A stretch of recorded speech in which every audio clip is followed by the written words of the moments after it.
Project Vela is, in a sense, a nuclear detective story. Vela's mission is the development of a United States capability for sure detection and identification of nuclear explosions wherever they may take place, even deep underground or far out in space. Vela differs from most research programs in that it was not staffed upward from lower echelons. It was originated at the top, at White House level, as a necessary part of our effort to achieve an international treaty prohibiting nuclear testing. Methods of policing such a ban have been intermittently under discussion since the summer of 1958 by representatives of the Western nations and the Soviet bloc. While the early Geneva technical talks achieved a number of tentative agreements, our late 1958 underground experiments at the Nevada test site showed that some of the conference conclusions had been based on over-optimistic assumptions and inaccurate or inadequate knowledge. Project Vela was designed to remedy this. It was to provide the solid scientific basis our negotiators needed to liberalize our proposals where possible and to tighten them where necessary to avoid endangering national security. The mission was urgent, and although Vela is a national and non-military program, its direction was in 1959 assigned to the Advanced Research Projects Agency of the Department of Defense in order to assure speedy implementation. Two of Vela's sub-programs are concerned only with systems to detect nuclear explosions at very high altitudes. One of these involves the use of instruments on the Earth's surface. The other refers only to detection systems to be carried by satellites circling the Earth or the Sun. The third, and by far the largest sub-program, deals only with detection of underground nuclear explosions. This is Vela Uniform, the main subject of this report. Paradoxically, science knows less about the transmission of seismic signals through the Earth under our feet than about the transmission of signals from events millions of miles out in space. What knowledge we do have suggests that we would need at least a few seismic detection stations inside communist borders if we are to feel reasonably certain of detecting violations of an underground test ban. In addition, we would need to send inspectors to the sites of a reasonable number of unidentified underground disturbances located by our seismic stations. For political reasons, the Soviets have refused to accept the necessary degree of control. One apparent way out of this deadlock is the development of a seismic capability able to operate outside the communist borders and still detect test ban violations with acceptable reliability. This could mean a detection range of several thousand miles for adequate coverage. Adequate detection range, however, is not a full answer to our greatest problem, which arises from the fact that on average, some 170 earthquakes occur each year in Soviet territories, generating seismic signals equivalent to those from underground nuclear test shots of significant size. The vital question is, how can we tell at long distances whether a detected seismic signal comes from an earthquake or from a nuclear explosion? The urgency and scale of Vela Uniform's effort are indicated by the funding of the project. The total already spent is nearly $90 million in the first 4 years. These funds are for activity on 4 major and several subsidiary tasks. The major ones are: Task 1, establishment of a worldwide standard, calibrated seismic research network. Task 2, conduct of a broad program of basic seismological research. Task 3, development of advanced prototype detection stations and their system components. Task 4 is to conduct a series of underground nuclear and chemical explosions with comprehensive instrumentation at many distances to provide the, so to speak, bedrock physical data for our research programs. The manning of these task activities is massive, involving leading industrial organizations, governmental, administrative, and technical facilities, and many academic research groups in this and other countries. Before examining the tasks in detail, we will look at their zones of operation. The Earth's thin outer crust varies from perhaps 4 to 40 miles in thickness. Structurally, it is extremely complex, a multi-layered affair of many kinds of rock of different thicknesses, slants, densities, and distributions. Under the crust lies the mantle, which is fairly homogeneous. Below the mantle, the rock becomes viscous. This is the Earth's core, perhaps composed largely of molten nickel iron. When a shallow earthquake or nuclear explosion takes place in the crust, shock waves of several kinds radiate outward, each traveling at a different speed. As with light waves going through prisms or lenses, the seismic waves are soon reflected, refracted, and diffracted by earth layers and interfaces. They bounce and spray around with increasing amounts of distortion, scattering, selective absorption, dispersion, and change of shape. They may overlap each other from different directions,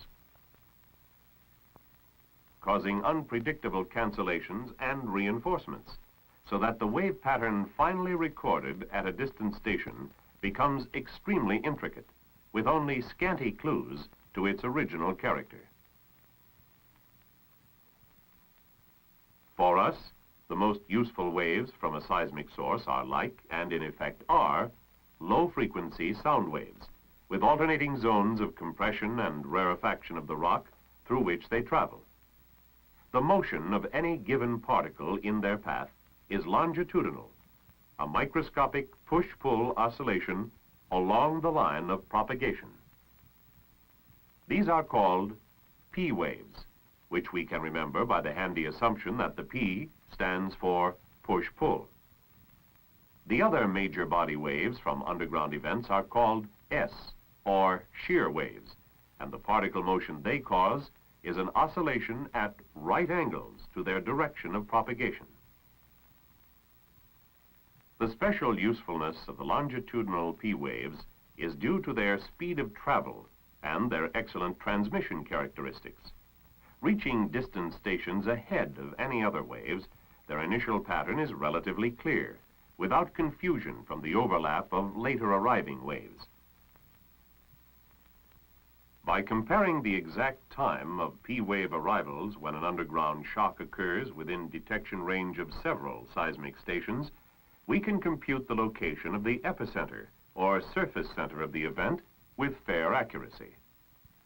For best detection of waves from different directions and of different types, a well-equipped station is likely to have at least a 3-component setup.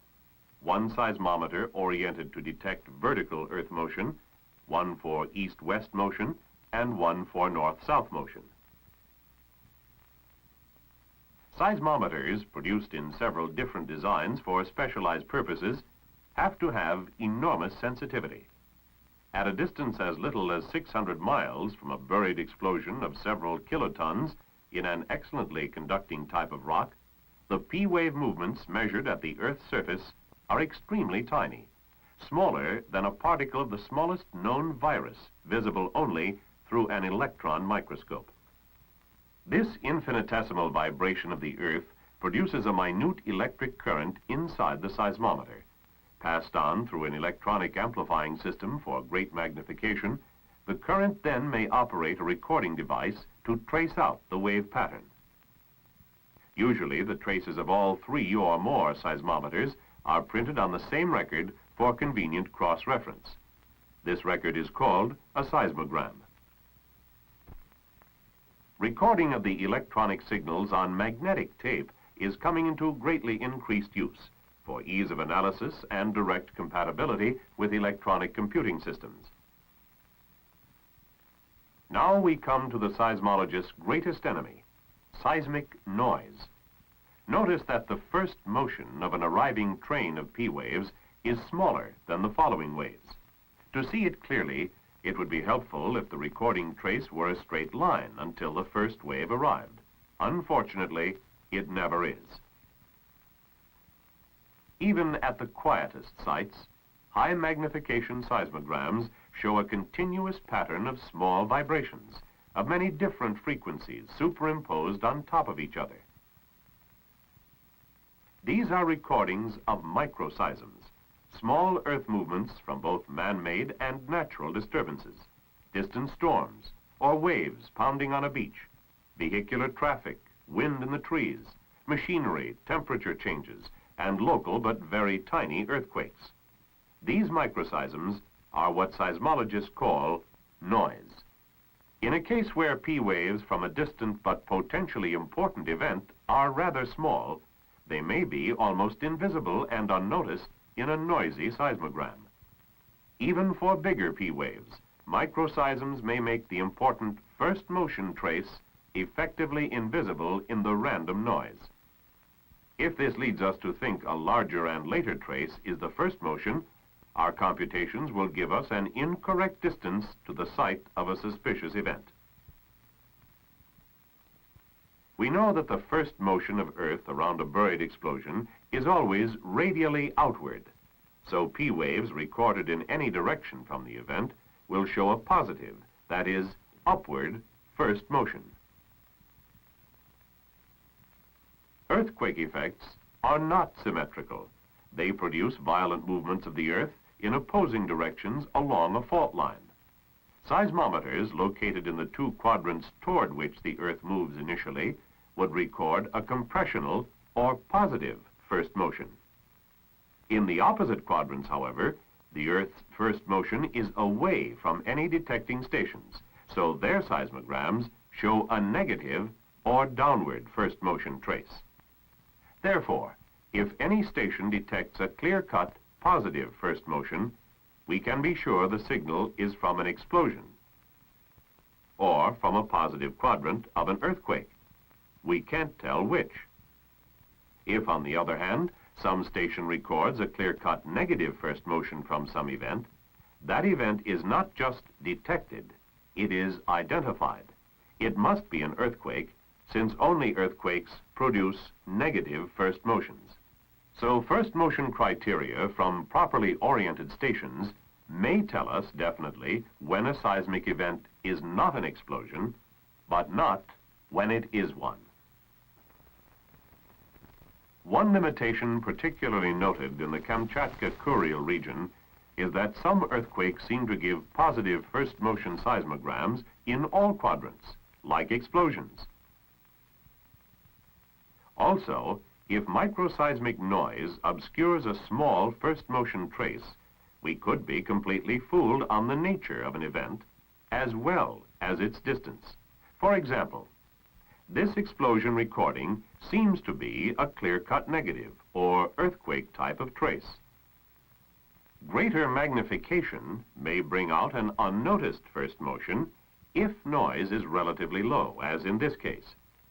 Amplifying both noise and signal by a factor of 10, we see there was actually a clear positive first motion, so it is no longer proven to be an earthquake, though it could possibly be one. This picture, then, of a vibrating and noisy Earth in which major seismic waves travel with changing shapes through relatively unknown strata at varying and only approximately known speeds, is the arena in which Vela uniform must work.